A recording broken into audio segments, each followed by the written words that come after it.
Praise the Lord. ஆண்டவருக்கு மகிமை. இந்த காலையிலே உங்களை சந்திக்கிறது ரொம்ப மகிழ்ச்சியா இருக்கிறது. இயேசு நாமத்தில் உங்களை வாழ்த்துகிறேன். அன்பு சகோதர சகோதரிகளே, இந்த நேரத்திலே நாம் லூக்கா 19ஆம் அதிகாரம் 10வது வசனத்தை படிக்கலாம்.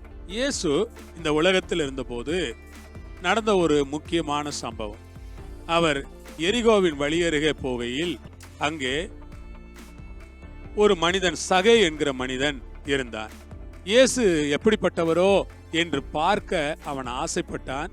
அவன் ரொம்ப குள்ளமா இருந்தபடியினால் ஜனக்கூட்டத்திலே அவரை பார்க்க முடியாமல் கஷ்டப்பட்டான்.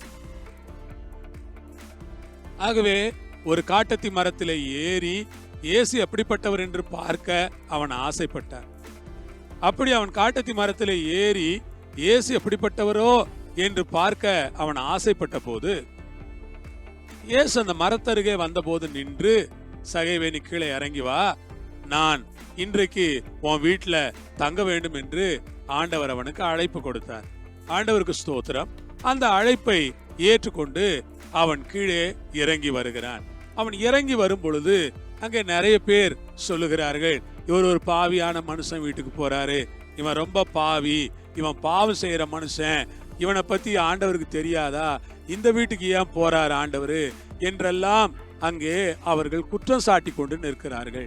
அப்பொழுது சகையை நின்று ஆண்டவரை பார்த்து, ஆண்டவரே, என் ஆஸ்தியில் பாதியை ஏழைகளுக்கு கொடுக்கிறேன், யாரிடத்திலாவது நான் அநியாயமா எதையாவது வாங்கி இருந்தால் அதை நாலத்தனையாய் திருப்பி செலுத்துகிறேன் என்று ஆண்டவரிடத்திலே ஜெபிக்கிறதை பார்க்கிறோம்.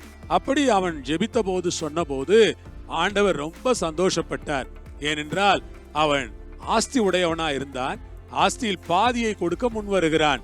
அவனுடைய ரட்சிப்பு உண்மையா இருந்தது.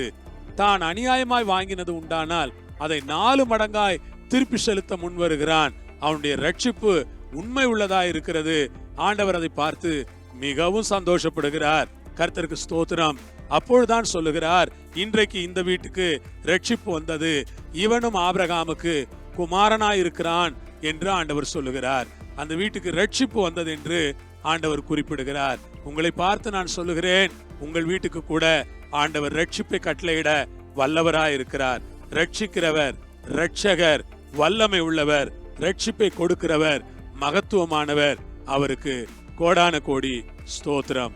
அன்பு சகோதர சகோதரிகளே, அது மாத்திரமல்ல, வீட்டுக்கு ரட்சிப்பு வந்தது மாத்திரமல்ல, ஆண்டவர் சொல்லுகிறார், இழந்து போனதை தேடவும் ரட்சிக்கவுமே மனுஷகுமாரன் வந்தார்.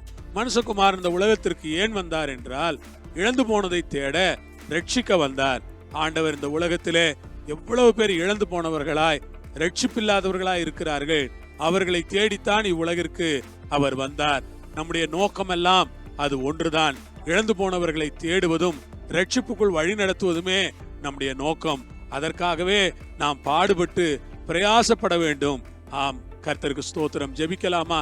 பரலோகத்தில் இருக்கிற எங்கள் தேவனே, உம்முடைய கரங்கள் எங்களை ஒப்பு கொடுக்கிறோம். இழந்து போனதை தேடவும் ரட்சிக்கவுமே மனுஷகுமாரன் வந்தார் என்கிற வார்த்தை நிறைவேறத்தக்கதாக ஆண்டவரே, நீர் அநேகரை உம் அண்டை திருப்பி கொண்டு வரும்படியாய் ஜெபம் பண்ணி உம்முடைய கரங்கள்ல ஒப்பு கொடுக்கிறோம். பொறுப்பெடுத்துக் கொள்ளும் ஆண்டவரே, ரட்சியும் ஆண்டவரே, விடுதலையாக்கும் ஆண்டவரே, உதவி செய்யும். இயேசுவின் நாமத்தில் கேட்டுக்கொள்கிறோம் ஜீவனுள்ள பிதாவே, ஆமேன். ஆண்டவருக்கு ஸ்தோத்திரம். கர்த்தர் உங்களை ஆசீர்வதிப்பாராக. ஆமேன்.